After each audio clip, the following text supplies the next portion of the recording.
माझ्या आयुष्याचा एक नियम बनवलाय, अर्थात तो आपण सर्वांनी जरी पाळला तरी चालेल.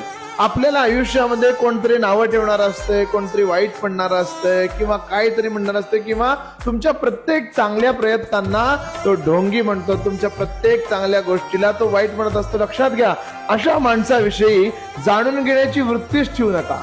असा माणूस आपल्या आयुष्यात आलाय किंवा असा माणूस माझ्याबद्दल काय सांगतो, माझ्याबद्दल काय म्हणतो, माझ्याबद्दल त्याची वैयक्तिक मतं काय आहेत हे ऐकूनच घेऊ नका. का तर अशा गोष्टी ऐकून घेतल्यानं आपल्या आयुष्याला झाला तर मनस्तापच होईल. आपल्या डोक्याला विनाकारण त्रास देऊन त्या व्यक्तीविषयीचा गैरभाव किंवा त्या व्यक्तीविषयीची वाईट भावना, वाईट विचार आपल्या मुखातून, आपल्या नेत्रातून त्याच्याविषयीचा वाईट भाव जाणार आणि आपल्या भजनावर, आपल्या सेवेवर त्याचा परिणाम जर होणार असेल तर अशा व्यक्तीविषयी ऐकाच कशाला. सगळं सोडून द्यायला शिका, कारण तुमच्या सगळ्या चांगल्या वाईट प्रश्नांचं उत्तर देणारा भगवंत सगळं पाहत असतो. श्री स्वामी समर्थ.